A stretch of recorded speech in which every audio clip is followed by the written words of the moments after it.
There were times I was lost, dark had fear, couldn't see through the rain. In the end it was clear, hit the fan. I was more than one man who was there to lend a hand. Together we stand, always had my back, my guardian soldier. Team pulled together, united we conquer. Blessed is he who in the name of charity carry me when I'm weak, straight through the valley of darkness. Pitch blackness, the heartless, regardless, fear couldn't part us. Thick and thin, there by my side. At times we collide, but in the end we ride. Thick and thin, there by my side. At times we collide, but in the end we ride. We ride, ride.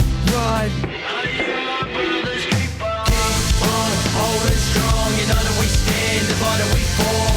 Together we belong. I am my brother's keeper. Keep on holding strong. United we stand, divided we fall. Together we belong. I am my brother's keeper.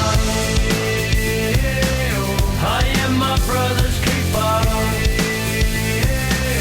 I am my brother's keeper. Welcome back, Moto fans, to our first Aussie Supercross review show for 2024. We've got another great podcast lined up for this episode, and we'll be chatting to a number of the riders who took part in the first two rounds up in Queensland. But before we get to that, a massive thanks to our amazing partners who support the show. Bolt Everywhere Premium Racewear, Graphics by Aqua, Death Grip Products, Works Racing, Iro Helmets, Five Gloves, Southeast Pools, and Wolf Building Compliance. Joining me in the Moto Asylum today to co-host is up-and-coming superstar Kayden Strode. Welcome to the studio, Strode. Yeah, thanks for having me, Pete. No, it's my pleasure, mate. It's great to have you here. All right, we've got plenty of soupy talk to cover tonight, but first of all, what's been happening with you? You know, I've been doing my own thing. I've been riding and training and working. I'm loving it. I've actually been training with Ross Beaton and obviously his crew for the past month now. Yep. And I'm really enjoying it. It's so sick. Yeah. I'm loving it. You did a lot with Jades Oates before that. How's it different from training with Jades? It's quite a bit differently. Obviously, it's two different people, and they have their two different ways about coaching and their different techniques that they do and stuff. And then obviously the riders with Ross, we obviously train with his brother Jed, and then Alex Larwood and Brody Connolly and them boys. And then with Oatesy, he's got his crew. I love both of them. They're both so cool, such good dudes. But I'm really loving training with Ross and his crew. I'm really enjoying it. No, awesome. Yeah, they've got a fairly different approach. I think talking off air, you said you've been training a bit of Supercross as well. Yeah, I've been training Supercross with the boys. First time ever riding Supercross was this year with them, and I'm actually loving it. At the start, and it still is pretty scary, but it's it's a different scary to motocross. It's a whole different sport, I'd say. It's still same you're riding a motorcycle, bike, but it's just totally different. Scary. Heart rate, it goes a bit higher, but it's all part of it. I'm really loving it. Do you consider yourself to be a technical rider? Is that sort of something that comes easy to you, or is that the challenging part with Supercross, getting the timing right and the rhythms right? Well, I'd say, that's the big challenge. And I'd say I'm still learning with the techniques and stuff. I've still got heaps to learn, but before I'd say I was a bit sloppy, or not a bit, I'd say a lot sloppy with my technique and stuff. Yeah. And then I'm realising when you go to Supercross, you can't be sloppy at all, everything's just not right. Say if you jump in the rhythms, your timing will be off because you're sloppy. Yep. But then that's what we've been working on. Well, me and Ross have been working on. Get your technique dialed, and then everything just come as it goes. Yeah. So when you say technique, are you talking about body position and throttle control and braking, that sort of stuff? Yeah. So going into the corner, where you're braking and gear changing, and then also where you're sitting on the bike and your body positioning, how far forward you are, and how much you're leaning over the front, over a jump and stuff like that. Is it super different to motocross? Well, since I'm learning this Ross's new tech, or it's not new, it's his technique and stuff. It's new to me. Yep. But learning his technique, it's different to what I'm used to. But I'm really loving it. But I'm learning to be a better motorbike rider, and we're just riding on a Supercross track. Yep. So I'm loving it because Supercross is new to me. I'm just really enjoying it all. But you use that also on the motocross track also. if you're going around a corner where you're sitting on the seat, and then where like when you go out of a corner, how like you lean forward and stuff like that. So you use it on both. Yeah, so it'll make you a better motocross rider as well. Yeah. Yeah. So you've just come off what is probably arguably your best motocross season so far, with a solid top 12 finish in the championship in a very highly competitive and big MX3 class. And that includes a couple of 7th place overalls, I think, at Wonthaggi and Murray Bridge. Tell me a bit about your Pro MX season. Yeah, well, I would call it a learning year for me because I did do it the year prior, but this year, like, learning with, like, me, like, eating, like, healthier myself and then giving it, like, an actual go and then trying to, like, take this year as a learning year and try to take it serious next year. Like, some rounds I had some bad rounds, like at Toowoomba, it was really technical and I did struggle a bit there. And then the rounds I did go really good in at Wonthaggi and Murray Bridge, I felt like I exceeded in myself. Yep. And I think it's because I was a bit more comfier because it was a sandier soil. Yeah, I was going to say the two loamiest tracks, yeah. Yeah, because grew up riding Rosebud and Wonthaggi, like, and Traralgon a lot. So I love the sandier soils. Stuff just makes it a bit easier. But the Pro MX was so good because last year when I did it, I felt like a bit nervous and a bit uneasy with some of like the races and stuff. But this year, I felt like I learned to like a lot more to control like my nerves and stuff because it wasn't as like nervous and just like believed a bit more. And then I did feel like I had a good season this year. There's like a lot more to like learn and go off. Yep. But so you in the MX3 class again next year, or are you up to MX2 next year? No, I'm still in MX3 next year. That will be my last year because I'm 17 now. Yep. So do you have, like, based on your results this year and just how you felt, and knowing, like, who's going to be moving up and who you're going to be racing against next year, what are your sort of goals for next year? Well, my goals for next year, I haven't really quite thought of it yet because I just do my own thing, training and stuff, but I would like to be top 5. Yeah. Like, well, that's the big goal. But, like, I did get 12th overall this year. Yeah. And I did feel like if I had a couple more better rounds, I could be, like, a spot or 2 better. Yep. But top 5 would be, like, a really, really good goal, but still aiming for top 10, like a realistic goal. Yes. To keep it moving and stuff. Yeah, I was looking at the results before we started recording, and you were pretty consistent across, most of the season. There was just a couple of anomalous rounds where, you didn't score a lot of points, being round 6 and 7. So, like you said, Toowoomba and then MX Farm. So, sort of clay, ruddy, technical tracks, but very different to the sort of loamy stuff that you obviously love. Yeah, exactly. I did feel like I struggled. Well, I did, clearly, from the results at them 2 rounds. But then the last round, it was back, like, softer ruts and a bit more, like, what would you say? More, like, just, like, free, not, like, as locked in with, like, the train track ruts. Yeah, I know what you mean, yep. And I felt more comfy on those type of tracks. But I have been riding a lot more harder track, like, hard base tracks and feeling a lot more comfy with them. Yep. Like, as I keep riding them often and often, so yeah, that's a plus. There was a couple of tracks during the VIX this year. You were over in New Zealand, so we'll get onto that next. But like Portland, where it was fully like slot car racing, there was no changing lines, and like pretty much there was probably 4 or 5 spots across the whole lap over jumps where you could change lines. Otherwise, you were locked in. And I don't know how you guys do that, like, at all. It's amazing to be able to race, I think, in those sort of conditions. So I definitely know what you mean about those tracks where you can move around a little bit more, and you've got quite a bit of a loose riding style as well. So I can see how that'd definitely suit you. But like we sort of just said, you went over to New Zealand, so I think you went over twice. Yeah, you went over twice this year. Tell me a little bit about that. Well, the first time I was at the Woodville GP they have at the start of the year, and it actually clashed over Australia Day this year, so it was like 26.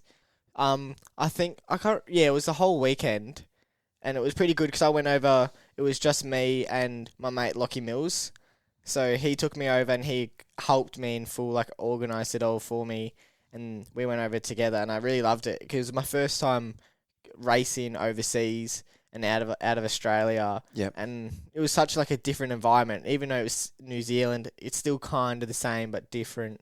It was just a whole different vibe, like being in a different country racing, still this like same sport, but it's just different, like how it all ran, and then just being outside of your comfort zone because you don't know anyone who you're racing. I enjoyed it. It was an eye opener, but it was really sick to race because I raced the junior 250 class, and then on the Sunday the MX2 class. Yep.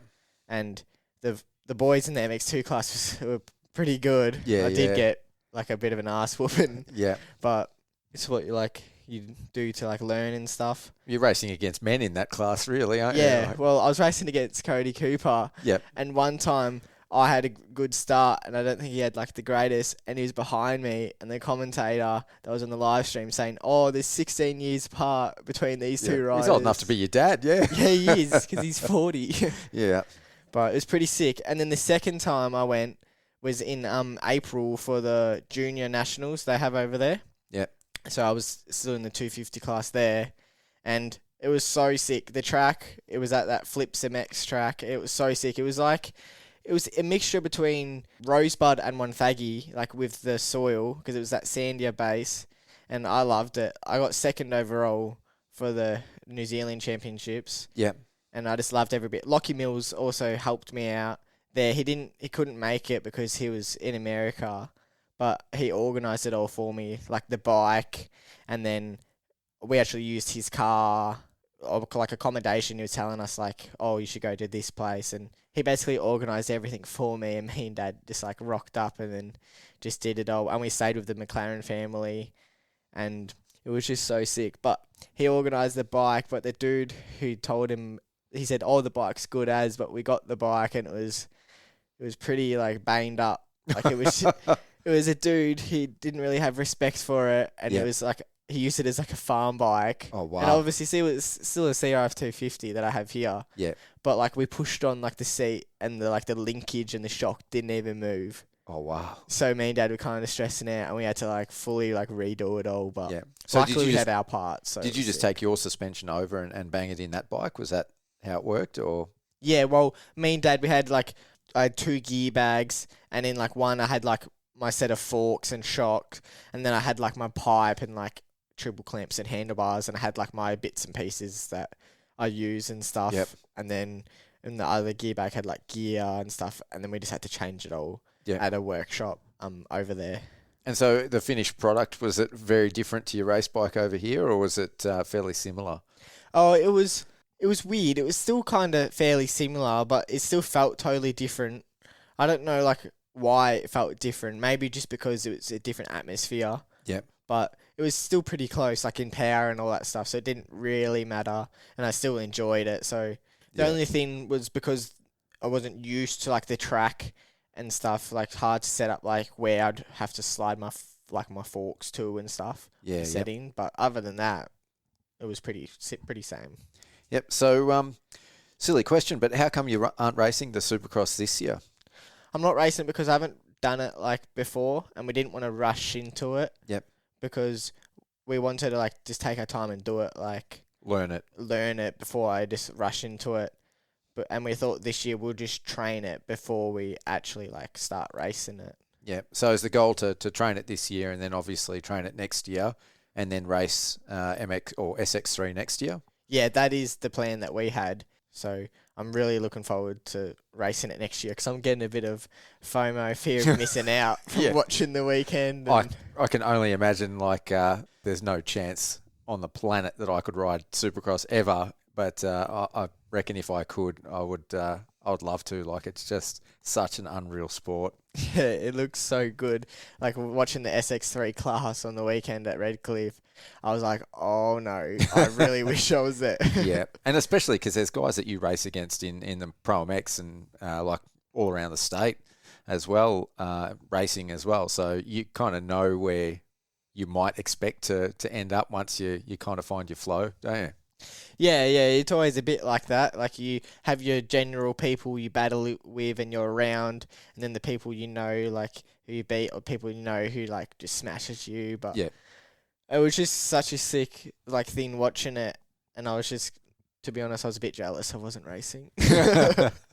No, I don't blame you at all. Well, speaking of the Aussie Supercross, we sort of already touched on it, but what a cracking couple of events to start the 2024 season. There were some absolutely awesome races, packed stadiums, which was really, really cool to see for an Aussie championship. And I don't think we could have really asked for much more. We'll obviously break it down, but overall, what were your initial thoughts about the opening rounds of this year's Supercross? Well, me as like a big Supercross and motorbike fan, I thought it was sick. But like sadly I didn't get to go and watch it like live. In person. I watched it live on TV. Yep. And I really enjoyed watching it, and I'm just excited for round 3, to be honest. Yeah. Are you going to go to any of the rounds this year? I would definitely go to Melbourne and maybe go to Adelaide. I would like to go to that because they got the supercars as well. Yeah, so that would be cool. Good 3 days that they're going to do there. Yeah. All right, well, starting with the track, the dirt looked pretty good. It was definitely rocky, like when they showed the close-ups and did some of the track inspections. You could definitely see there were some rocks and some pebbles in it. But I think for an Australian Supercross track, which are notoriously hard pack in the past and sometimes lacking a bit of traction, it looked like the traction was pretty good. They had a bit of rain, so the moisture was pretty good. It didn't get too dusty or anything like that, and it still formed up some good inside ruts. So what were your sort of thoughts on the track, just watching it on TV? Yeah, just watching it on TV, I thought it was pretty cool. I did feel like me, in opinion, that the Sunday looked a lot better because like the boys looked a bit faster, and it looked faster pace on the Sunday. But it looked good. It looked nice and challenging. It didn't look like a half-ass Supercross track. So, but sadly I wasn't there, so I couldn't really tell what the dirt was actually like. Yeah, yep. But it seemed pretty sick. It looked cool. Yeah, and we can we've got some riders coming up a little bit later, so we can ask them what their thoughts were, and obviously some of those guys have raced Supercross before, so they'll have a bit of an idea.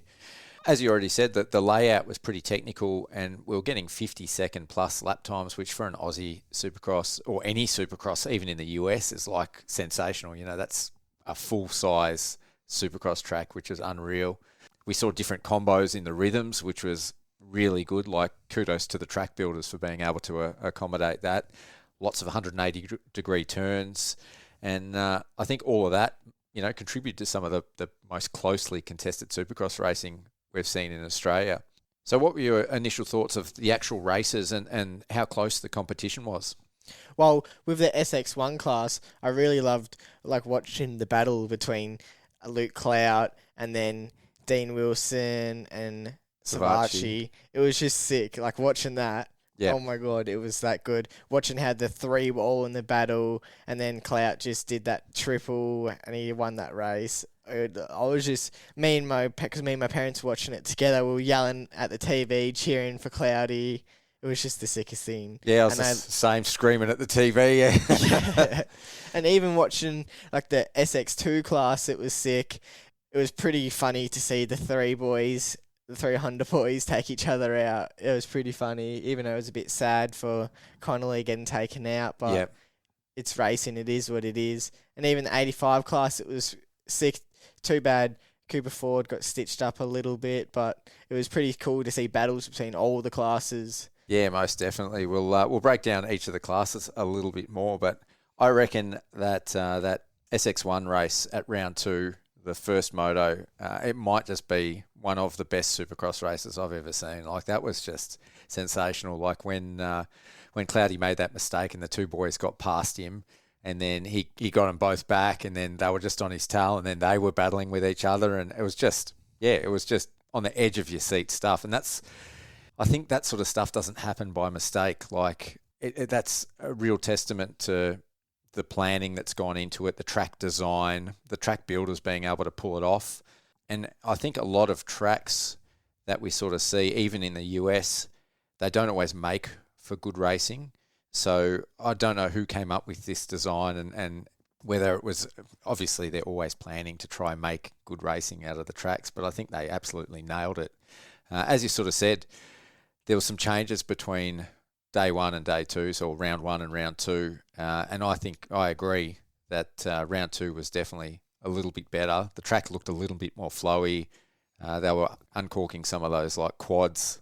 But I think the biggest change was the whoops on day 2. Yeah, definitely. Because I was speaking to a couple of the boys, and they did like change the whoops because the first day I think everyone was like struggling with them because they were. I can't remember if they were saying that there was the starter whoop was just really big, and it was hard to jump like onto them because there wasn't there. Even Savachi, like I mean, he's raced in the US for years, and even he wasn't skimming, so. They must have been pretty challenging because, you know, he's no slouch in the whoops normally. Yeah, like it says a lot when only like basically one person, Dean Wilson, skimming them and then the whole field's not really doing it. Yeah, and it made it pretty exciting when a couple of the other riders, I think there was a couple of the SX2 boys tried, but and they got through them okay, but it was pretty hairy stuff. Yeah, they got a bit buck wild. Yeah. So I know I've heard a little bit of criticism about them knocking down the whoops on for round 2. But personally, like I'm all for it. I thought it was unreal, and it made like round 1 was really, really good, and I think that's what made round 2 better. And at the end of the day, like I think Dean Wilson might not be happy because that was where he got his biggest advantage. But from the promoters' perspective, like they want the crowds, so they want to create good racing, and if that's what it takes to make, you know, some of the best Supercross races in Australia. It's not like the track was really dumbed down. It was still an awesome track. They still had awesome rhythms.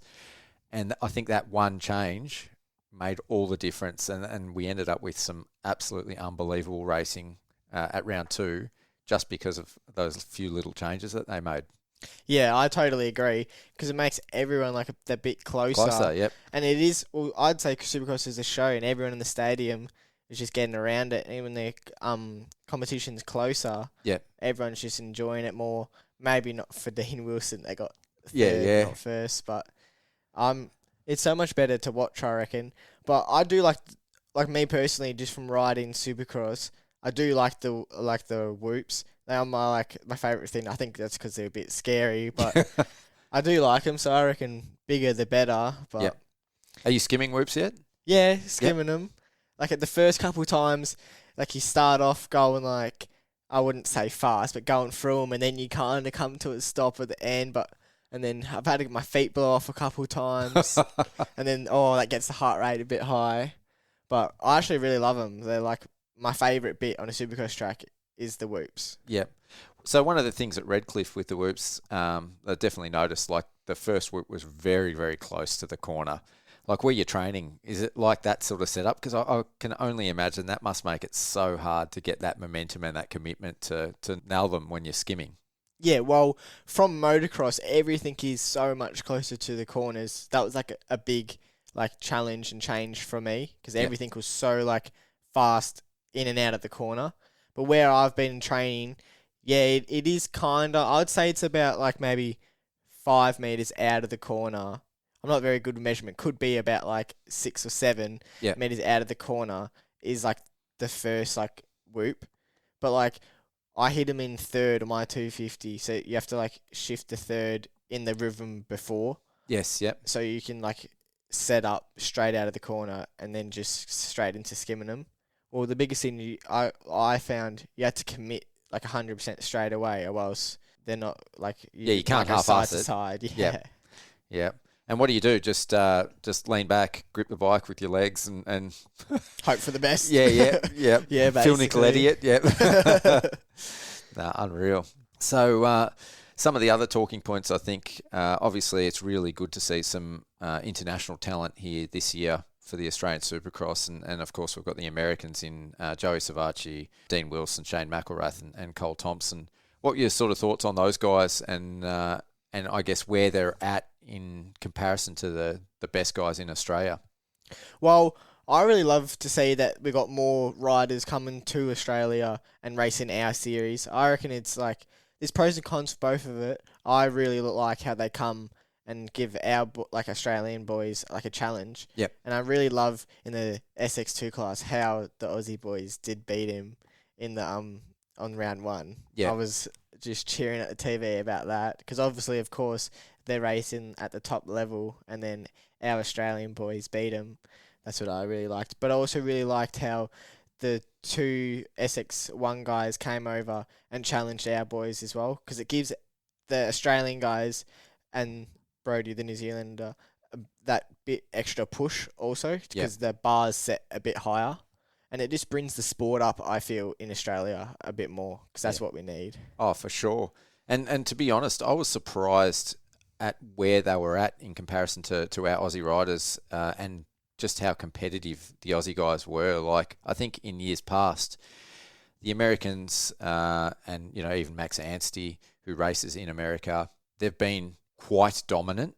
And so, like, even watching at round one, like Joey Savacci got a bad start, and it took him a long time to get through the pack. You know, they're not blowing the doors off our Aussie guys. And I think certainly in the last 12 months, there's been a big step up from our Australian guys, because they're competitive, you know. And yes, looking at the results now, and the championship standings, it's Savacci and Wilson and Shane McElrath and Cole Thompson that are, you know, ahead in SX1 and SX2. But, you know, what we saw on at round 1 and 2 didn't really reflect that clearly. It was pretty close. Like, Cloudy won a race, and moving forward, I'd like to see some of our other Aussie boys being up there, and I think we've got plenty of riders that can actually beat these guys.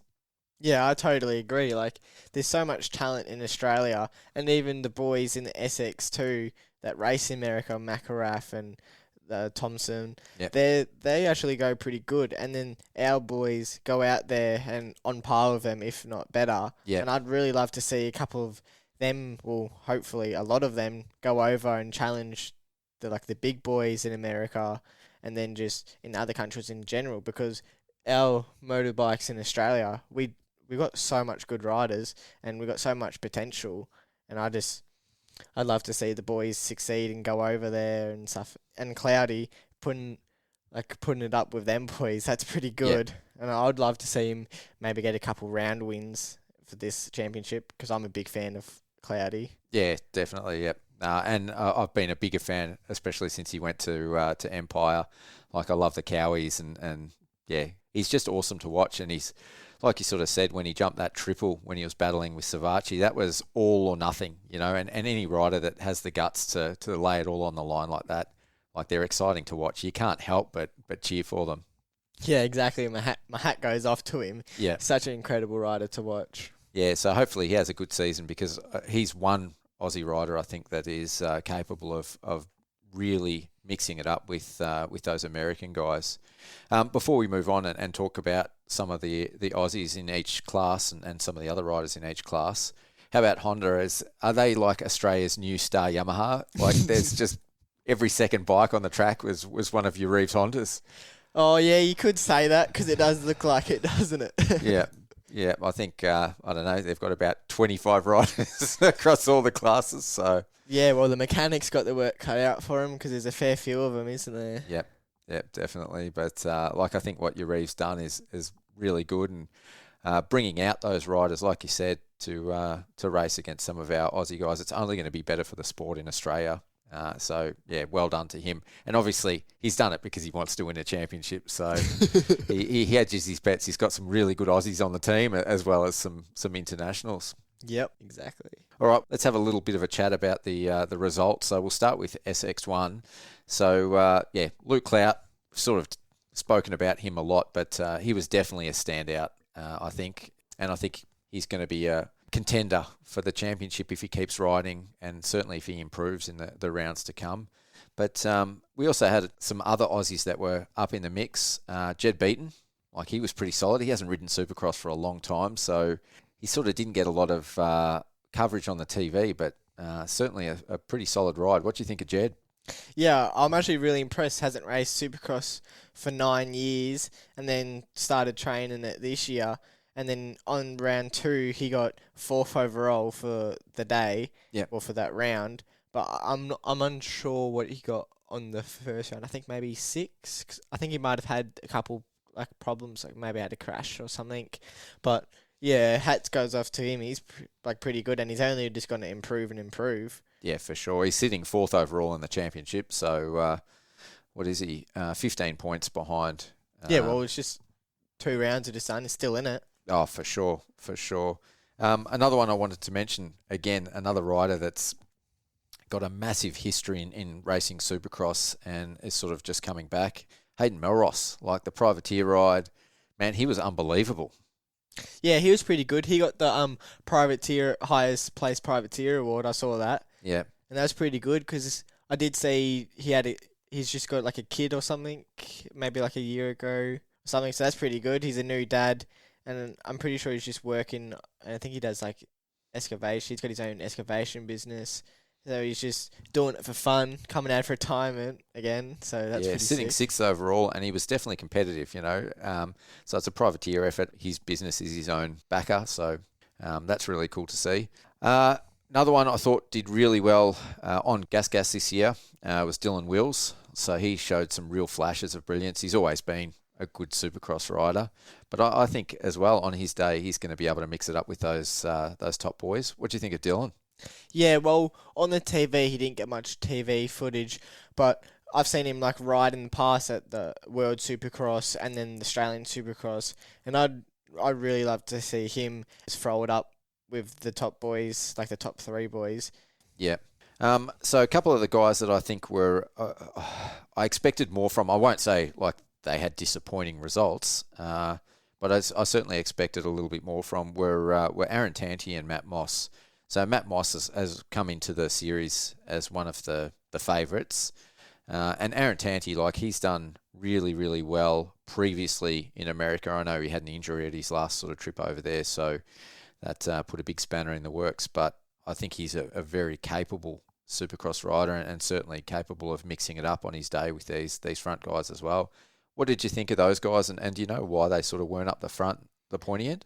Well, I think just them at that such a high level, if they have like a slight bit of a bad day, the other riders just have that upper hand, and then that say 1 second is a big difference, especially for their level, because how like fast and hard they're hitting everything. And maybe if they're not feeling 100% comfortable, or if they don't have like the best free practice and don't get all their rhythms dialed, it just like ends up struggling with them for the whole day.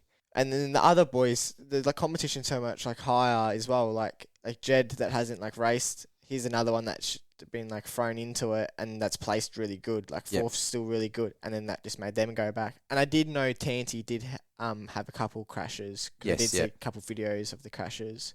Maybe the other boys were just having a bad day, but you can only wait and see to Wollongong to see how they're going to go, to see if they're going to be up there or that's just where they are. But I'd really love to see them throw it up there. I mean, if you look through the standings at the moment, like you've probably got between Savacci, Wilson, Cloudy, Jed Beaton, Tanti, like I said, even Wills is a bit of a wild card. Matt Moss, like there's plenty of guys that could win races throughout this season. So I think we're in for a pretty good year. Oh yeah, we're in for a treat for watching. As Supercross fans, watching should be good. Yeah, and we also got Brett Metcalf racing. Of course, also. So that's pretty cool to see. Yeah, again, he's another veteran of the sport and veteran of both US and Australian Supercross. So it'd be awesome to see Medi on a podium sometime through the season. Yeah, I would love to see it because it's his last year racing also. So just to put the cherry on top. Yeah, I think it doesn't matter where he is. If that happened, the crowd would just go bananas. Like if he was up there competing for a podium or a race win or something, I think the roof would be lifted off the stadium. So that'd be awesome to see. All right, before we move on to SX2, we might as well give our SX1 rider that we're getting on for an interview tonight a call. That is Cody O'Loan, who is riding for a new team, the DMC team. So let's get Cody on the line. All right, our next guest on the line is a Supercross virgin, or not anymore, Cody O'Loan. How you going, mate? Good, thank you. Thank you for having me on. Absolute pleasure. So obviously we've had you on before during the Pro MX. So yeah, it's good to have you on to chat some Supercross, mate. So this was your first ever Supercross. So how'd you go? Yeah, it was good. I was very nervous. Very, very nervous. I never usually get, I'm always nervous, but never that nervous. It was pretty gnarly. Yep. But it was good. It was a start and definitely something that we can build on for sure. So, yeah, it was not a bad weekend at all. So when you say you got nervous, are you talking like before the race in the lead up or even when you're on the gate or on the track? On the gate and on the track was fine. It was the whole week leading up. Like, I couldn't even eat the day of racing. Oh, wow. I was like forcing myself to eat breakfast, and like the whole week I was just in a bad mood because I was so nervous. Like, it was pretty full on. So you obviously competed in the Pro MX all year. Did you basically start training Supercross as soon as you finished with the Pro MX? Yeah, so we finished Pro MX, I forgot what date it was, but obviously on the Sunday. And then I drove home and started building the Supercross track Monday, that next day. Oh, and then it was ready to go the following Monday, and I pretty much have ridden a lot since then. Yeah. So who were you training with in the lead up, and sort of who was teaching you the ropes? Well, I was riding with Luke Zielinski, like a lot, and then Daniel McCoy helped us out heaps, and really just showed us everything that I needed to know and get me ready, really. So yeah. Well, that was obviously something that I wanted to ask you about. So you're racing for a new team, or sort of a reinvented new team for Daniel McCoy, the DMC Yamaha team. Tell me a little bit about that and how that deal came about. Yeah, that was it still like sounds so cool when you say it like that. I remember years and years ago watching him and Webster on the team and thought it was so cool. Now I'm riding for him. It's it's pretty surreal. But we were it was probably like a week out of Gympie Pro MX, and Dan asked if I was racing Supercross, and I pretty much said I wasn't. I was going to just try and save money, and it's obviously takes a lot of commitment to do all the rounds. So I was just going to save some money, and my plan was to move to America. So that was what was happening. And then he said, no, I think you should really do Supercross. Then he kind of just offered it to me and Luke, and then it all just happened from there, really. Oh, fantastic. So what's that look like on the ground, like in terms of bikes and gear? And has he got all that sort of stuff lined up, or do you still use your own mechanic? And is there a bit of freedom with that, or has he basically got all the team deals in place? Yeah, so pretty much I'm still with Underclass. Yep. I kept my gear deal. And also we get our bikes through Caloundra Motorcycles. But everything else, is pretty different, really. He sorted everything out for us. I have a mechanic and everything. So it's awesome. It's definitely helped a lot. So it beats privateer life? Oh, definitely. It's definitely helped a lot. Like, the bank account's looking pretty good at the moment, to be honest. Oh, very nice. It helps me heap. So, yeah. No, fantastic. So, being on this new team, you'd be feeling pretty confident with your mechanic and you and your crew, or are you still a bit hesitant because it's so new to you? And do you reckon coaching and being on the race team with Daniel McCoy has helped you take that next step in Supercross because it's your first time? Oh, definitely. Honestly, if I didn't have Dan, I'd be lost. Yep. He's showed me so much, and honestly, we all know how good he was at Supercross. And he's just, teaching me so much, and it's been really good. I'm glad to have all these things in place to make it a lot easier on me. Yeah. And, it just helps me. I get a bit of confidence from it because I know how experienced they all are. So, and even with my mechanic, Leroy, he's been around for years and years. So, it all just, helps. Yeah, so. I saw Daniel racing in the vet class at the Pro MX last year at Coolum, and he is still an absolute weapon on a dirt bike. Is he there when you train, watching you guys and giving you tips, or is that is he too busy at the moment, sort of running a team? It's obviously a pretty full on gig. Yeah, no. So I still train with Dan. So what happened was I was already training with Dan before this whole team thing come about, and then we just kept training, and then the team come about, and we've just kept it going all the way through, really. So he's still there every day with me riding, and it's good. He just knows what he's talking about, and he does rip on a bike. I went and rode with him a few weeks ago at a ride park. Yep. And he's just ripping. It's crazy how fast he is still. It's unbelievable. It's actually pretty inspirational when you watch him ride. 100%, it is. It's cool as it really is.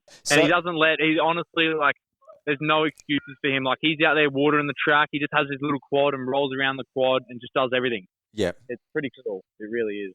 No, that's awesome to hear. So getting on to Redcliffe, what was that whole experience like racing Supercross inside a stadium? You know, it was a very packed crowd. Obviously, the track conditions are pretty different to Moto, but what was that whole experience like? Yeah, it was sick. It was I think it was a lot more nerve-wracking because of, like, it's my hometown. Like, I live only 20 minutes from there. So I knew everyone there, and that definitely, like, didn't help. And I just wanted to make the main event. That's all I wanted to do. That was my one goal. And I was pretty nervous about that. Yeah, so yeah. It was a good experience. Like, it was sick. I tried not looking too much up at the crowd or anything when the race was on because it was packed and I needed to focus on what I had to do. So, yeah, I just kind of looked down and did what I needed to do. So did the packed crowd create a bit of nerves or did it pump you up? It's hard to say. Everything. It was just a build-up of everything. And I was nervous just all round. So that honestly wasn't too bad, the crowd. Yep. It was just, and by that time I'd ridden throughout the day. So it was kind of, I got most of my nerves out anyway. It was just a bit of racing nerves. And the crowd, like, obviously it's nothing like what we've had at most Pro Maxes, but I'm kind of used to lining up with a heap of people around. And so not too bad.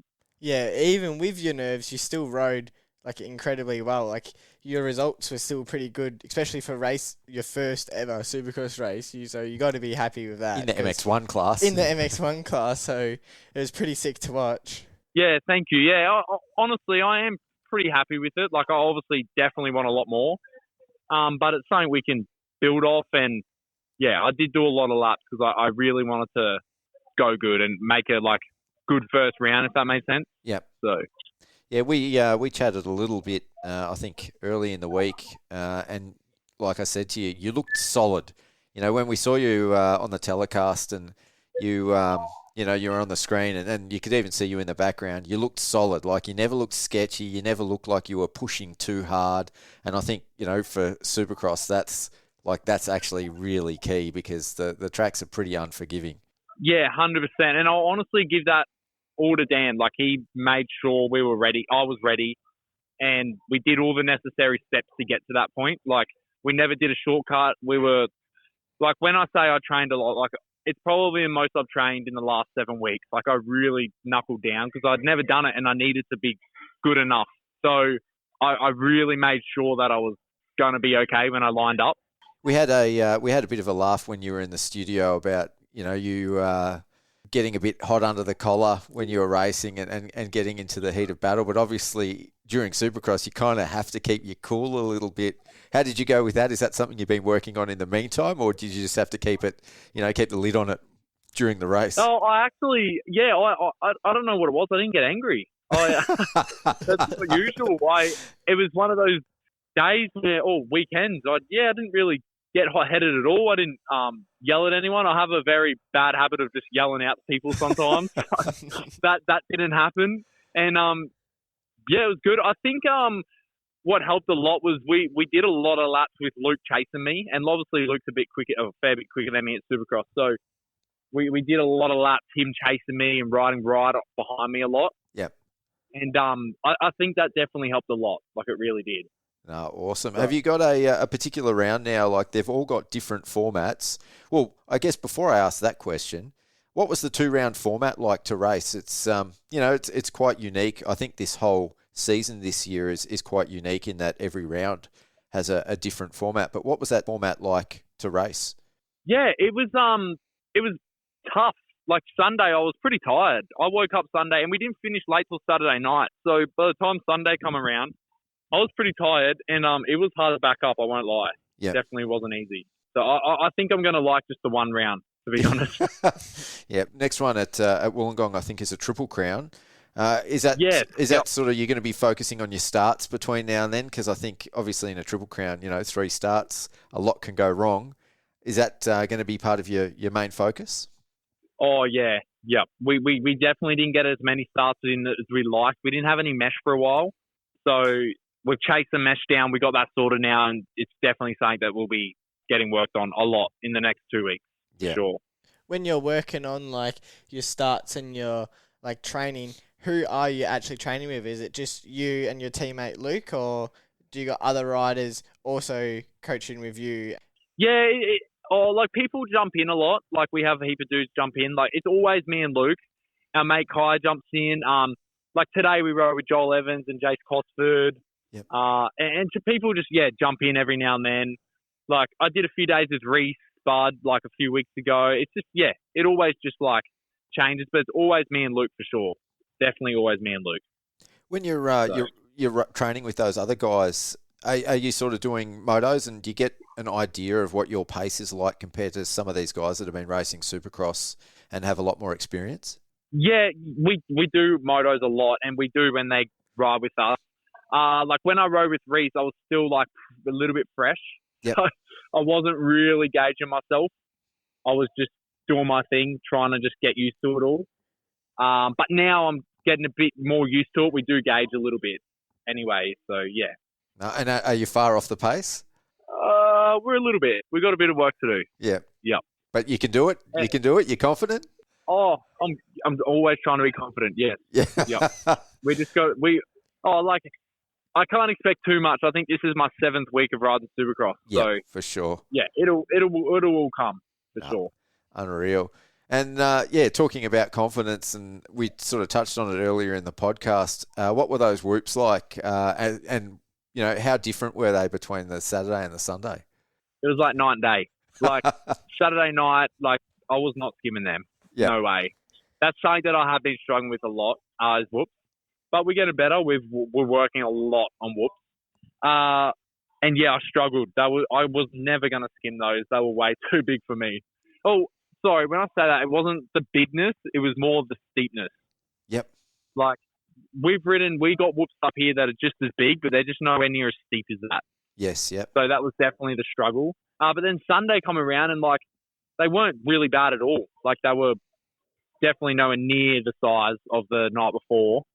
And they were honestly nearly quicker to just jump them the second day. So, yeah, wasn't too bad. Yeah, unreal. I said to Strode earlier, like, don't get me wrong, round 1 was absolutely unreal to watch, and the racing was really good. But chopping them down and a few other little changes to make the track flow a little bit better at round 2, I think made all the difference and just produced some of the best Supercross racing we've seen here in Australia. Yeah. Like, honestly, Sunday was so much better racing-wise.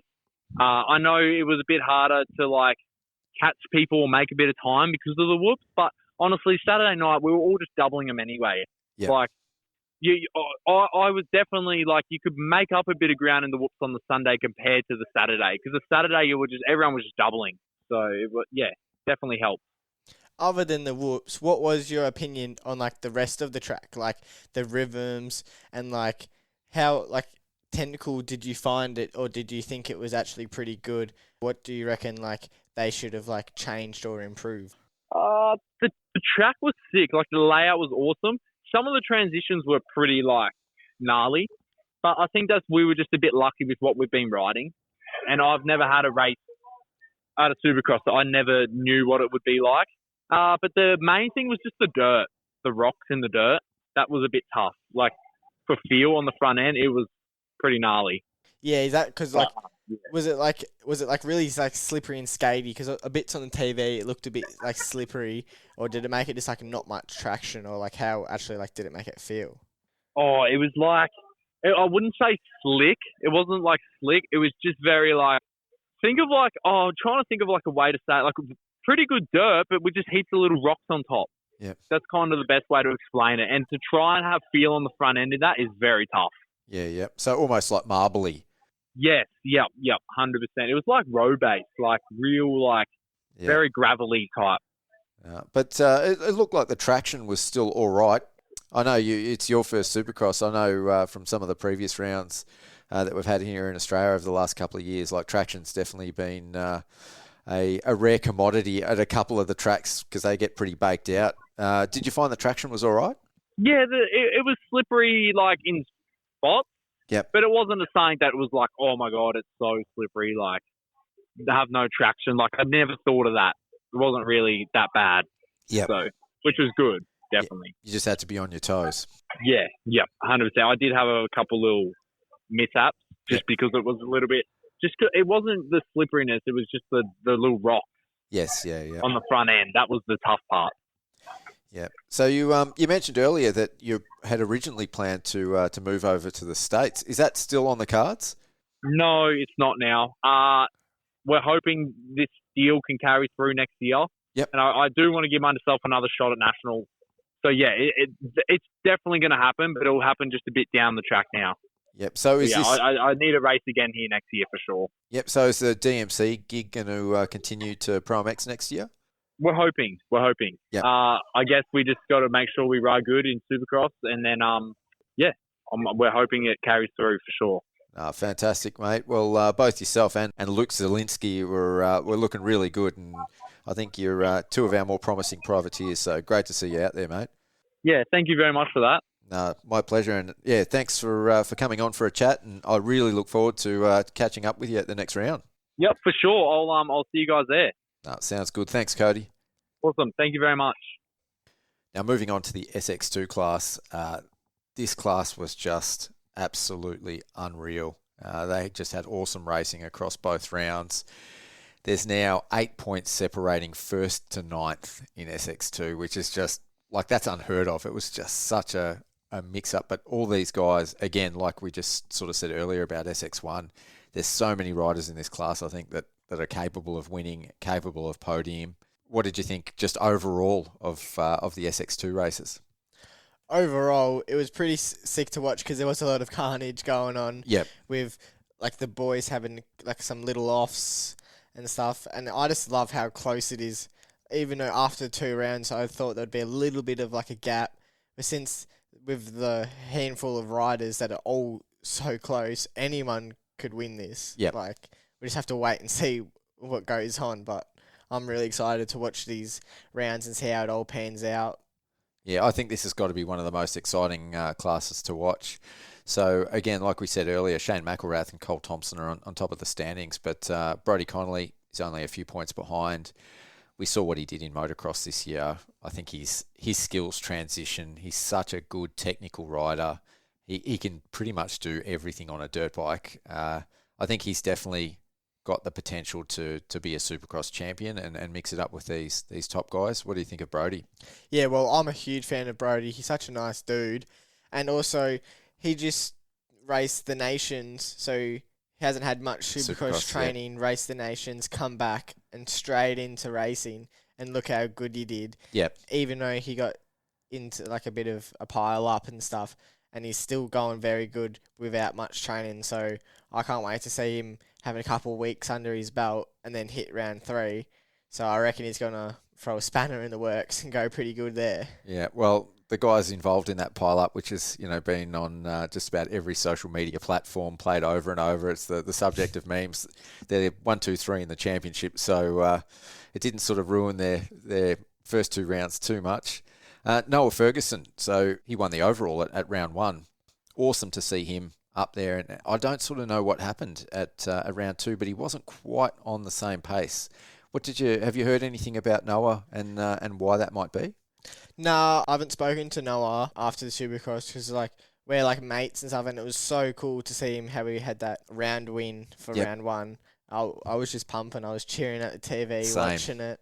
I was so happy for him. But I'm not sure. He could have maybe just had a bit of a bad day. You never know, because since they're all so close in skill level and time, one of them might be slightly off or had a slightly crapper start and then just been back from there. So I don't know. I might give him a call during the week and see how he is and see how he's tracked it along. Yeah, it was definitely the starts were key, weren't they? On this track, for whatever reason, if you didn't get a good start, it looked challenging to make it through the pack. It doesn't matter how good the riders were. They struggled to make a lot of progress quickly, didn't they? Yeah, exactly. The start looked like everything. I couldn't tell if that was just how technical the track was, or because of the soil, or just because they had that clear air. Yep. And then it was just Supercross. Yep. 3 riders, I think we can sort of lump them all in together. Actually, I'll make that 4 riders. I think we can lump them all in together. Ryder Kingsford, Alex Larwood, Jace Cosford and Reed Taylor. They all had flashes of brilliance, but made mistakes. So Yeah, I think any one of those guys could definitely be up in that top 3 as well if the Knights had have gone a little bit differently. So if those guys can clean up, those little errors, I think any one of those guys can be up in that top 3 as well. What do you think of those guys? And was there any one of those that stood out to you? Oh, 100%. Reed Taylor, he got that podium, and I reckon if he keeps it consistent, he will be a top attender. Yep. He just needs to keep it consistent, and he will get it pretty good for all of the rounds, I reckon. And even Kinsford, he was riding so good, and he's actually got a really good riding style. I love watching him. His riding style is so cool, and it stands out because I feel like I learn a lot when I watch them boys when they ride, because I can take bits from their technique and then put it into my riding also.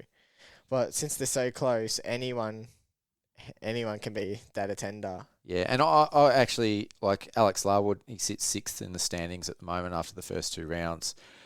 He was up battling with those top guys multiple times through those first 2 rounds and through all the races and the heats as well. So they sort of said it was a bit of a surprise on the telecast that he was up there. But I think, I didn't feel surprised. He's just such a talented guy. And yes, we haven't seen him do a lot through Supercross before. But yeah, I reckon he's another guy that if he can put it together, he's going to be up there and give these front runners some fits. Yeah, definitely. He's definitely a contester.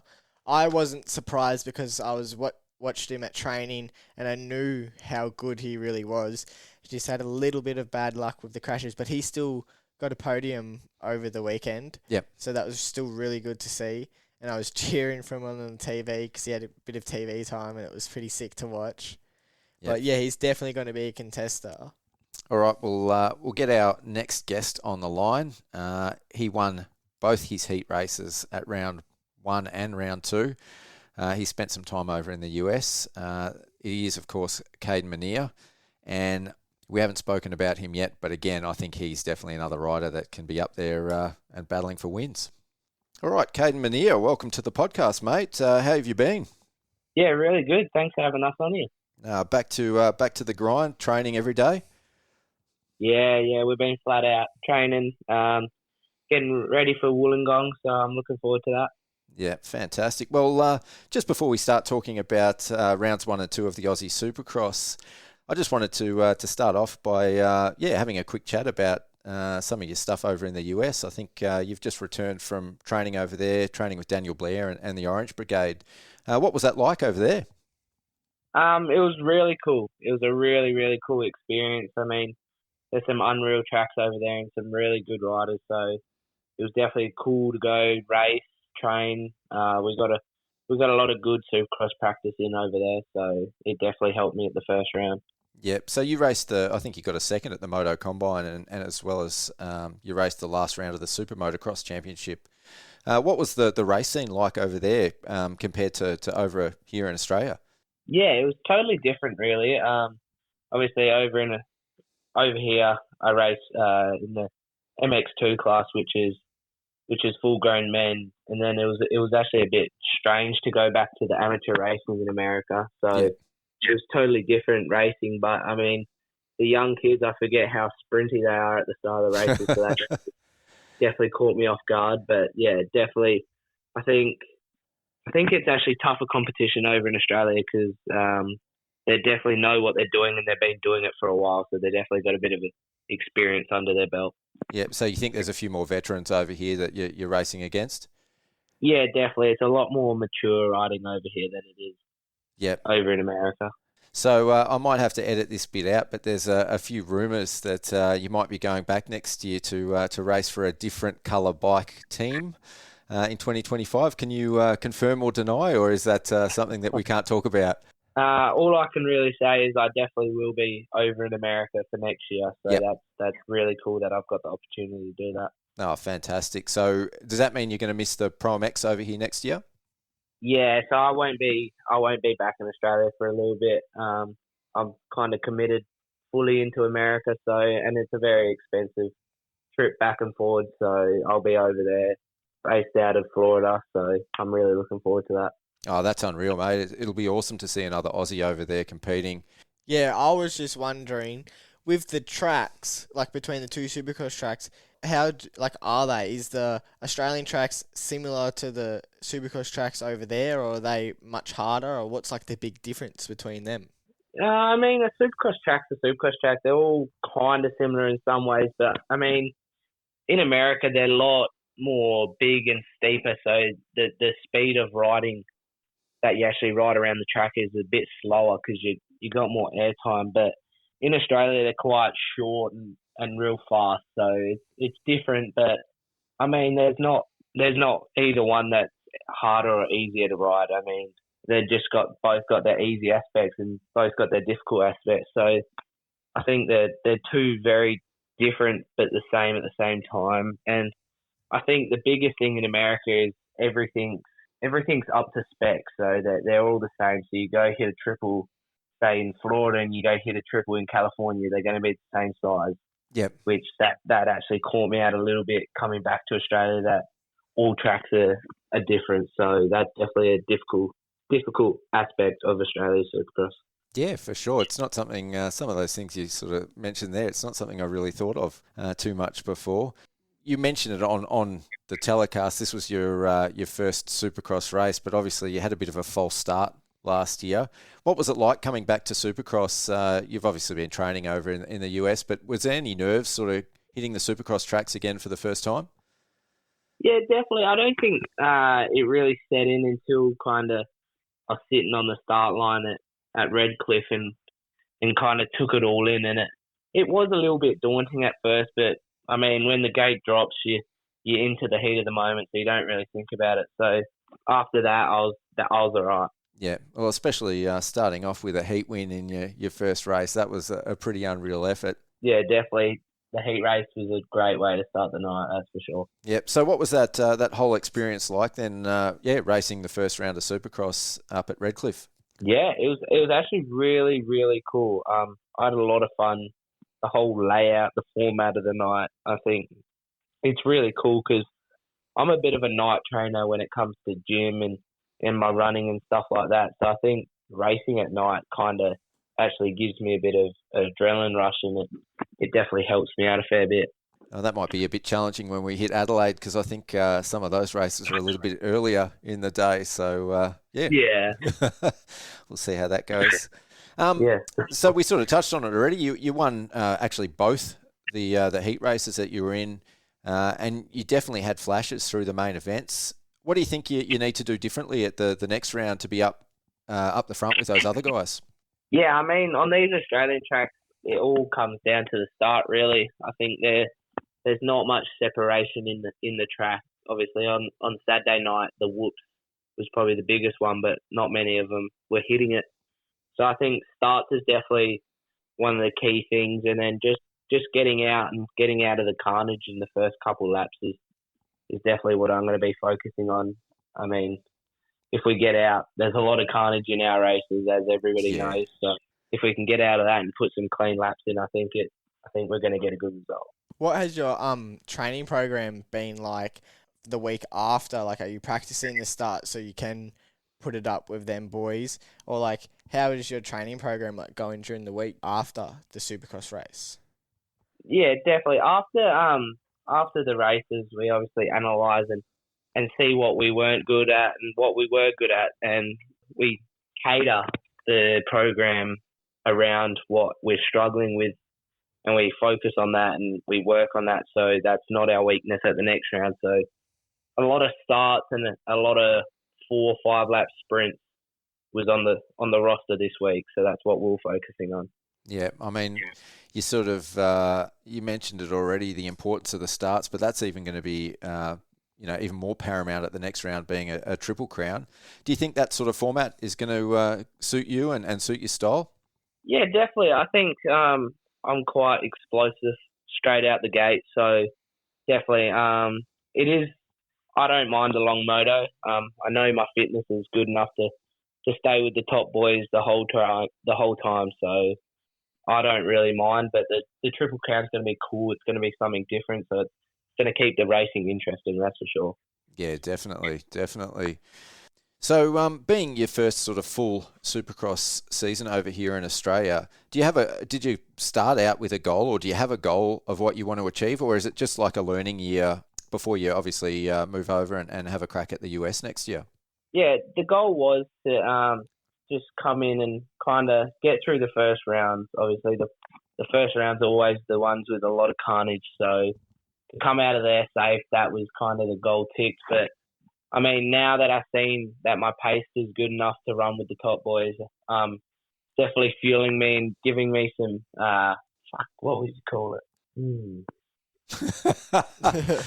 Some motivation. Far out. What took you so long to get that word out? Yeah, it definitely gives me some motivation to train hard and try my best and be up front with the big boys. So that's kind of the goal for the next round. I'm confident in my riding now. We've got a bit more time and testing on the bike. Obviously, I only had 4 or 5 rides on the bike since I got back from America before the first round. So oh, wow, the goal was to go just get into the series, be safe, and then focus on the third round in Wollongong. Is there a big difference between the bike that you're riding over in the US compared to what you ride over here? Yeah, definitely. It was totally opposites, really. The engine package was a lot different. I mean, suspension was the same suspension I got in Australia. I took my suspension over with me. But, you know, the tracks are so different and they ride so differently, so it took a bit of tweaking and changing, but I think we've got it sorted now.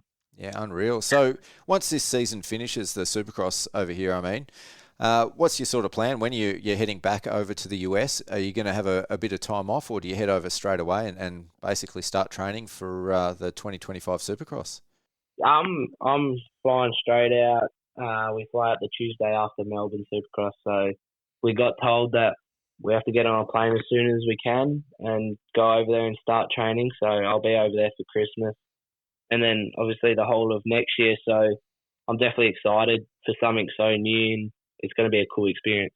Oh, mate, like I said, I think I can speak for both of us in the studio here. We're going to be pumped to see you racing over there. So from what you've just said, you'll be racing Supercross and Moto? Yeah, we'll be in the amateur class still. Yep. With the option of going pro on the outdoors. So hopefully we kick some goals and we'll get put up into the pros for outdoors, because I think that'll be a very cool experience and very good for my learning.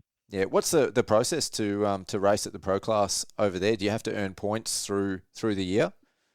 I don't think it is a point system. I think you can race it whenever. You just have to be at a certain age.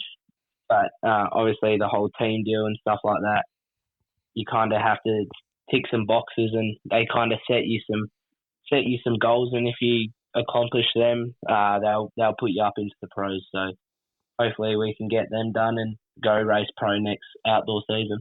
Oh, fantastic, mate. Well, yeah, thanks heaps for calling in for a chat.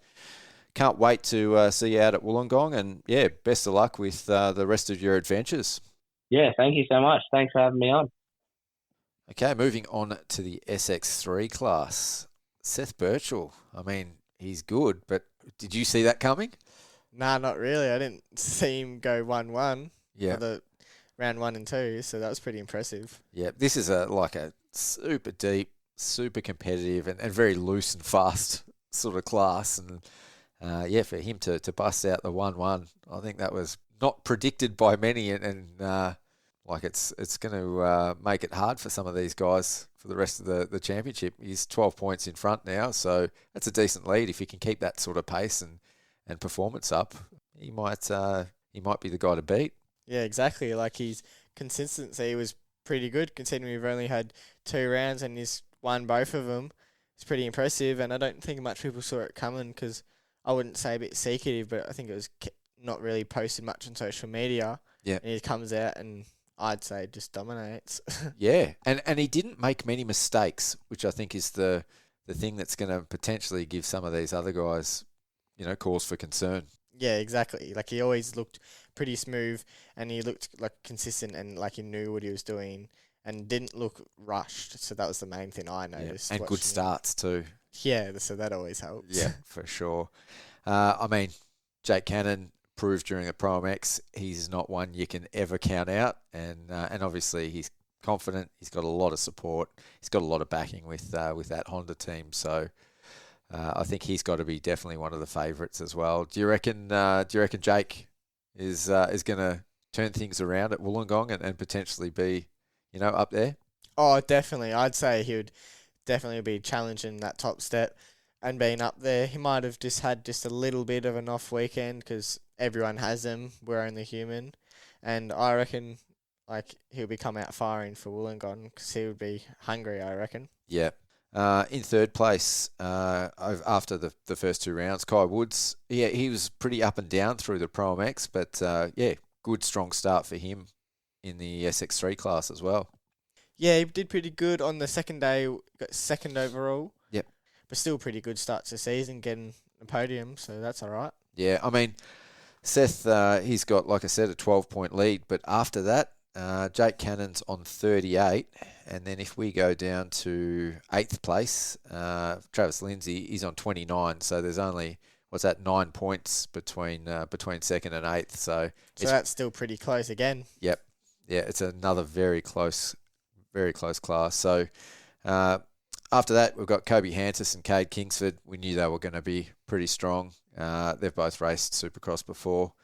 Jack Byrne, he caught me a little bit by surprise as well, battling up towards the pointy end. So that was, pretty cool to see. Yeah, it was awesome to see. He actually had a ripper start in one of the motos, and he was running up there for ages. Yeah, I was actually cheering him on. I was like, how good is this? Oh, for sure. And another one that is currently sitting in 9th overall, so really not telling the full story, but showed great pace and obviously is going to be a guy that I think has a potentially bright future in Supercross, was Cooper Rowe.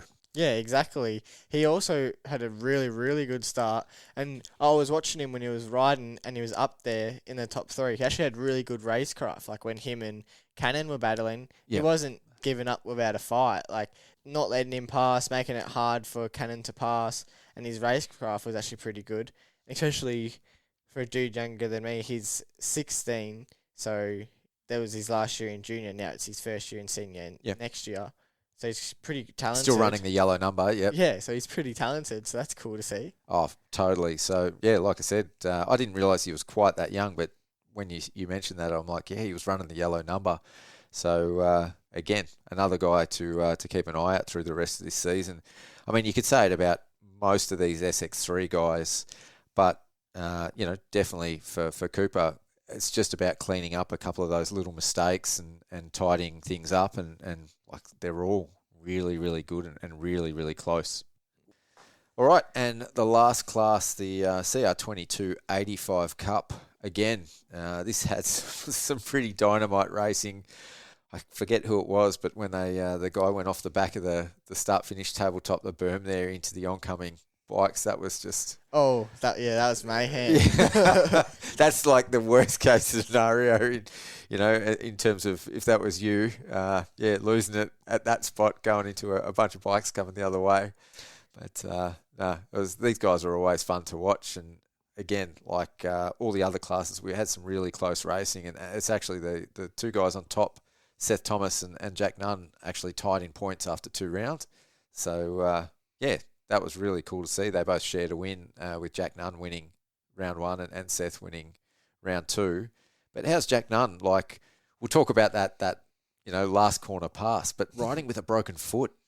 Oh, was he riding with a broken foot? Yeah, he broke his foot 4 or 5 days before the Supercross. Jeez, that's pretty impressive. Yeah, they showed him on the telecast, and he was sort of really pumping himself up on the start line, and he said, I was trying to get the adrenaline going so I wouldn't feel the foot when I was racing. And then afterwards, he got off his bike straight away, and he walked up for the interview with Trent, and he was like limping really badly, and he said, like, what's going on? He said, I broke my foot like 5 days ago, and I'm here. He said, I had to pump myself up to do it. So that was pretty... well, that's pretty impressive. Oh, mate, that shows that he wants it. Like, I'm sure that not many doctors would be saying, go out there and race Supercross with a broken foot, but I think it's a bit of a testament to all these guys, how badly they want to be out there and how competitive they really are.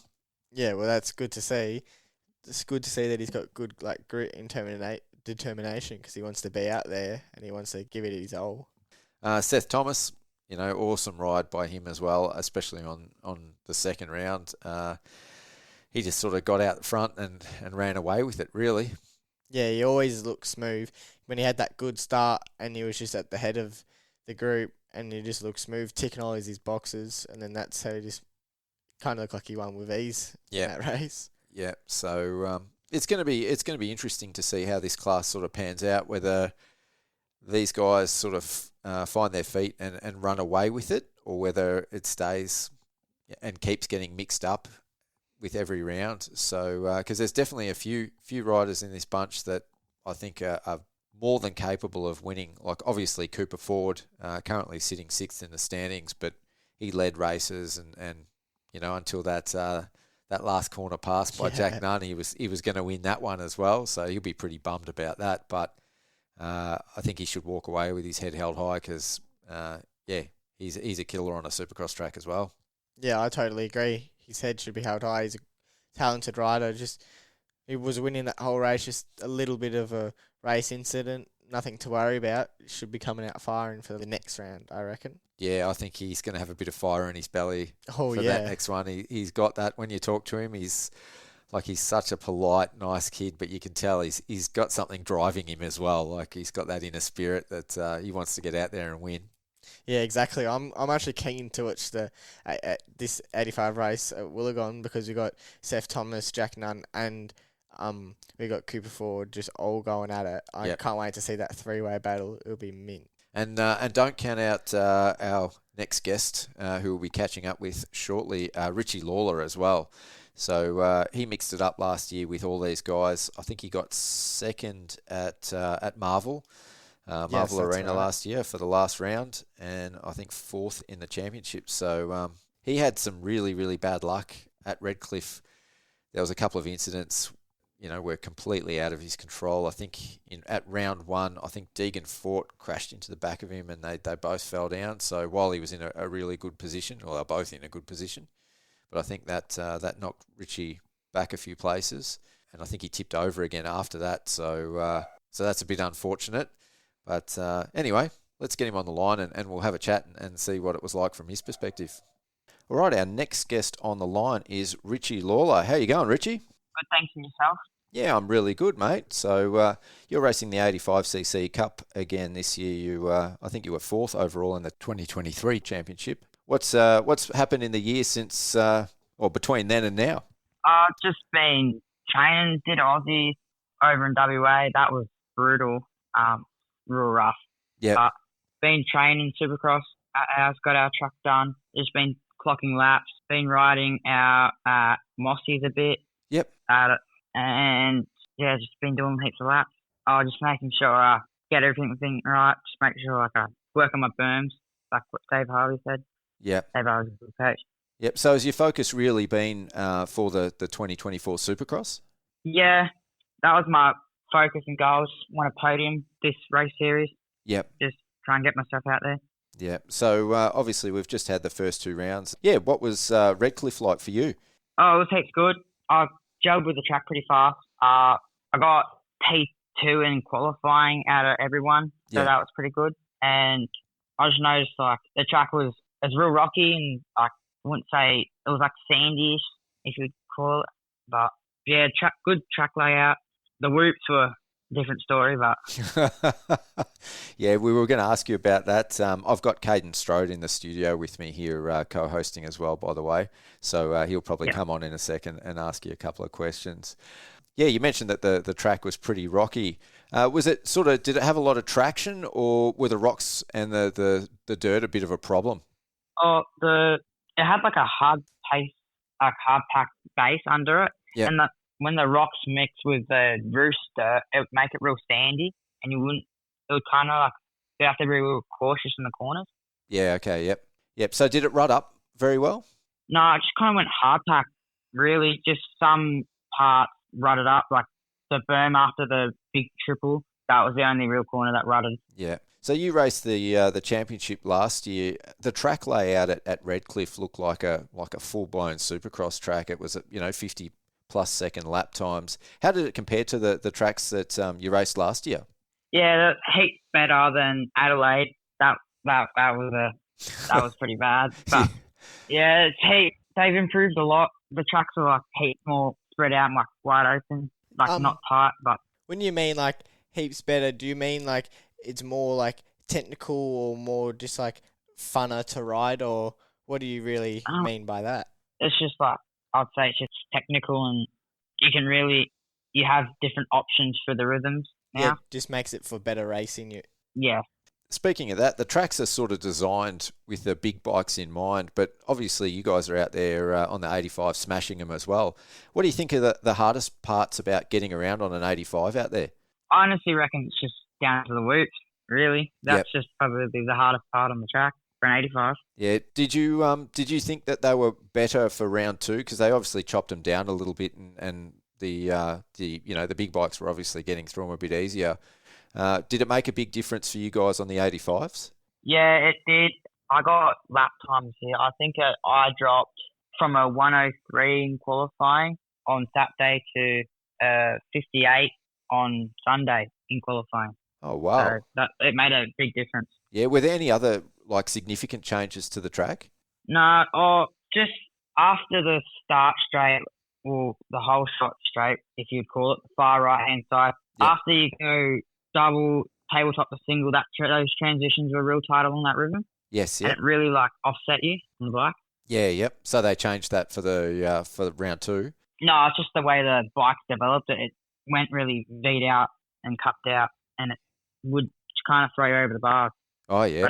Yeah. Did you feel much nervous on the Saturday, and then is that why you felt like the Sunday you dropped the lap times a bit better because you felt more comfortable and more in the rhythm with your riding and racing? Yeah, I felt way more in gel with the track because I already knew the track, so I just kind of could push it faster, and because I know it a lot better. I could know where I want to go around the track. Yeah, is that like the thing line. you find the hardest, just gelling with the track on like the Saturday in the practice, like with I Supercross find in general? Styling in tracks, I find it's not really that hard. It's just the triples and stuff that I find really hard to do, like to gel with. Yeah. Yeah, we had Kayden Minear on just before, and he was sort of saying with the Australian triples, they're all different. Like every track you go to, they're different. So he was saying like when he raced and rode over in the US, like they're really, really consistent. And he said, you hit one triple at one place and it's exactly the same when you're halfway across the country. Is that sort of one of the most challenging bits racing Supercross in Australia, do you think? Like that the tracks are always a little bit different. You've got to learn each track and every obstacle?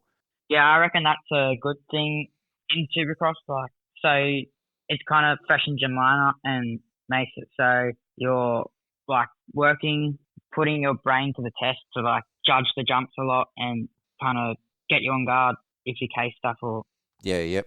That's definitely a sort of a skill set in its own, isn't it? Yeah, definitely. Yeah. I know there's riders like Adam Cianciarulo, like he always talks about. One of his strengths is learning the tracks really quick. So I think over here, you don't get a lot of practice on the tracks before you have to obviously go out for your first gate drop. The track that you train on at your place, is it very similar to the tracks that you're racing on? Yeah, I would like say it's similar to Melbourne last year. Yep. Really like spread out and fast, and the transitions are like a lot more spread out, so you kind of got time in them. Yeah. But I would say it's pretty good. It's really big. It's really hard to order. Yeah. With your track at your house, do you ride that, like how often do you ride that to keep in the flow of your like training schedule for these up and coming races? I probably would ride 3 to 4 times a week, but I'd ride at different places. I'd probably ride mine once or twice a week maybe. Yeah, do you ride with others or do you ride with yourself, or like do you train with other people so you can get like a feel and get like that push along so when you race in the 85 class you feel more comfortable? No, I just train with my mates that are in MX3. They kind of like tell me what I can do like rhythm wise and what I can't do. Like so it's a really good judge from them. But I train mostly with MX3 boys. So I noticed just watching you on the telecast, you look like you've grown a fair bit since last year. Is the goal to step up to MX3 next year, or are you going to have a break in between? Yeah, maybe I'll do a couple rounds of nationals. I might do Maitland, but yeah, that's the goal. Getting off the small bikes and just going 125 and 250 next year. Yeah, oh, fantastic. And as far as the Supercross goes, do you have a round in particular that you're looking forward to this year?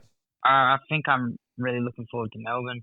Yeah. Melbourne, heaps good. Like the dirt's good. Just the track layout looks sick as well. Yeah.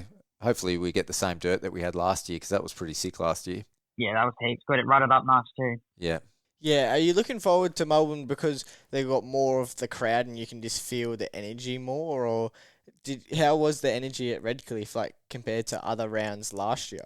Oh, I would say Melbourne was the most like energetic round last year, and I would say Redcliffe was probably 1/5 of Melbourne. It was like wasn't that the stadium was probably as big as Newcastle, maybe. Yeah, yeah. A little bit smaller. Yeah, yeah. Newcastle was. I think when it's outdoor, you don't get the sense of the crowd anywhere near as much. I know when I was out on track, like taking photos at Melbourne, like when you're in the crowd, you can hear the crowd around you. When you're down on the track, like you can hear the crowd 360. So for you guys, like out on the track, that must just be such a big buzz when the crowd starts to fire up.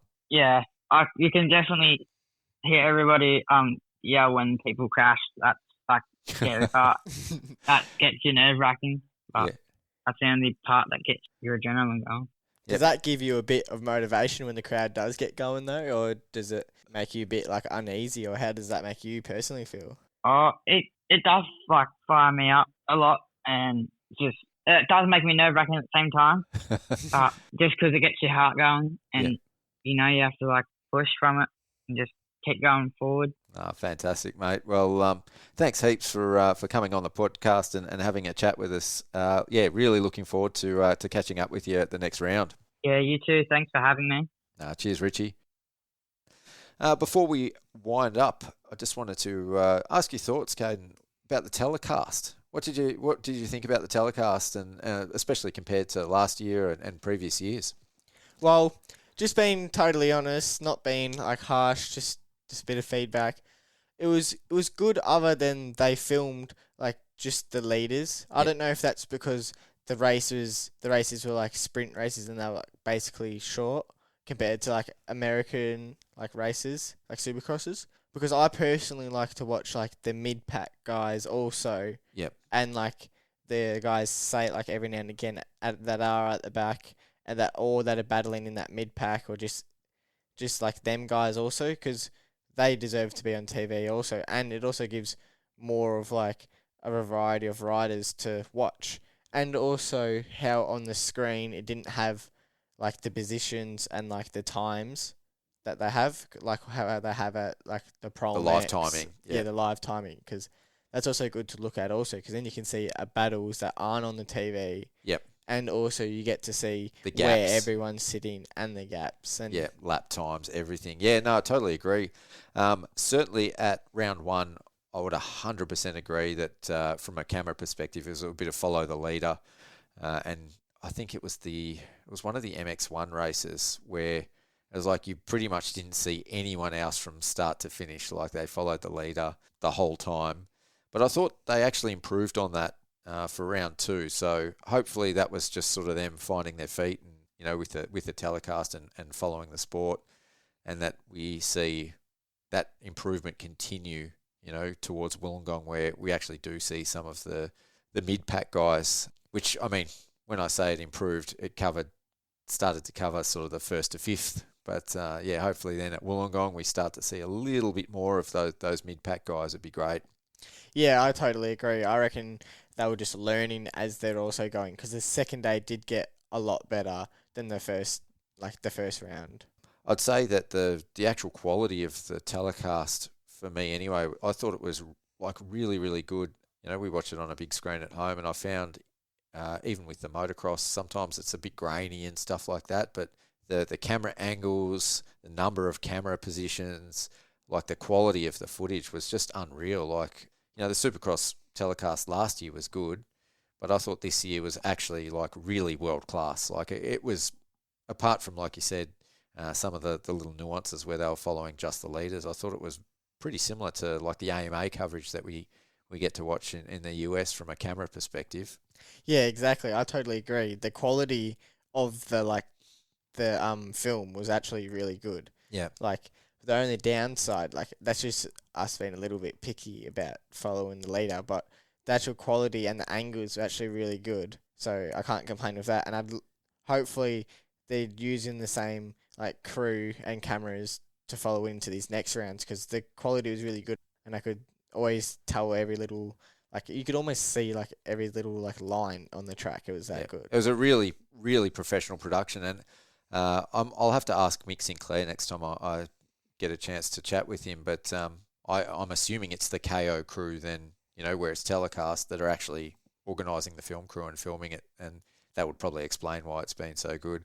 The other point that you made about the live timing display, which is normally up the left-hand side of the screen, I thought maybe when we didn't see that at round one, that might have been a mistake, and they would have had that sorted for the next night at round two.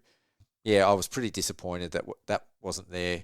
A, because it tells a lot more of the story, but for casual fans who don't recognise the riders by number, and sort of might not be intimately familiar with the sport, it's really just pretty chaotic, I think. You're just seeing riders riding around, jumping, without any sort of sense of what necessarily is going on in the race, without that display up the left-hand side.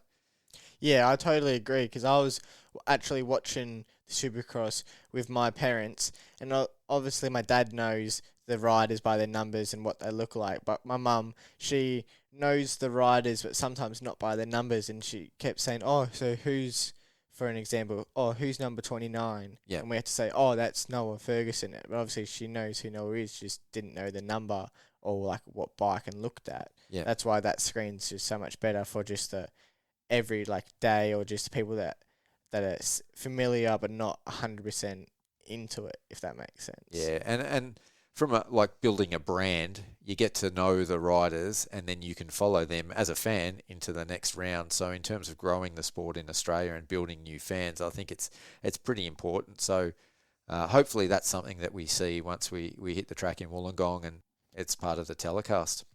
Yeah, hopefully we'll fix that up, because it makes it better for everyone. Because I, to be honest, like looking at it also, because I like to see the gaps in between. Yep. Yeah, 100%. I mean, it tells the story, like when the leaders are out by, at round one, or they're 20, 30 seconds in front. I think Dino in one of those motos. Yeah. And then, adversely, when it's really close and you've got, maybe 5 seconds between the first three or the first six riders, like it builds an air of excitement. Like it adds a lot more than what you actually see on the screen when you're just watching that one rider or a couple of riders battling. Yeah, exactly. I mean, we've got that live timing display in every other, type of motorsport known to man that's on TV. All the car racing, all the road bikes, it's always there. So the technology obviously exists. I guess it's just about getting it up there and making it happen. And I don't know the technicalities of it, from a behind the scenes perspective, but I think it's necessary. Like if you're going to build the sport and build the brand, but beyond that, like the follow the leader aspect and the live timing, I think they're both small criticisms in the grand scheme of how good it was as a package. The interview team, we obviously spoke about that off air, but Justin Brayton, Danny Ham and Trent Marr, like they were actually a really, really great combo. I think, no offense to Hogs, like he was out sick apparently, so that's why he missed out on being part of that crew for this round. But they were really good together. Like they had a really good dynamic together, I thought. Yeah, I reckon the three of them gelled really well together. I really liked how Justin was in there also, because he knows the ins and outs, because he used to be a racer. Yes, Danny Ham and Lee used to be a racer also, but he was racing just like last year, and he knows these guys personally, and he knows how they race. And I feel like he understands it in a different way, because he's like this. He's on a different level. Yeah. And I think even from a professional aspect in the booth, he's done a fair bit of commentating now over in the US. And obviously their package and their broadcast is a lot more polished. It's a lot more polished than what we have over here. So, bringing his expertise and knowledge and experience to our Australian guys and the commentators like Hammy and Trent and even Hogs, I think, it'll only improve the way that they do things. Exactly, like their different voice. It's like it's always a good thing. Yeah. Like we always just learn from each other, and I reckon that's how Australian Supercross and Motocross just takes that extra step. Yeah. So looking ahead towards Wollongong now, it's a Triple Crown. Do you like Triple Crowns? Oh, I'm a fan of it. Personally, from a fan, it's cool because you get to see 3 races and it keeps it more interesting for the overall for the day. Yeah, I love the Triple Crowns, and we spoke already about how important the starts are going to be, or how important the starts were at Redcliffe. They're going to be like way more important. Shorter races and obviously more of the starts. I think starts are going to be key. Oh, yep. All the boys that are competing better be getting on the start gate during the week. So have you had a chance to look at the track map? I just looked at it just earlier, and it looks pretty sick. I love the set of whoops that they have in there. Yeah. And then obviously we were talking about how they've got all those corners and the 90 degrees. Yeah. Do you reckon that will be better for racing, or do you reckon it'll be a bit harder for passes to be made? Look, 90-degree corners are notoriously not great for racing. I think, what have we got? There's 2 180-degree turns, and the rest are sort of 90-degree or you'd even call them bends.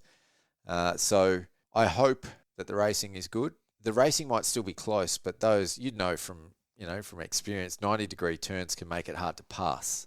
Yeah, exactly. So, because you can basically just cut across the inside and cut off the outside, and it can make it pretty difficult to get around riders. So Triple Crown, as we already said, the start's going to be super important, but that might stop some of the faster riders, if they don't get a good start, being able to make it too far through the pack.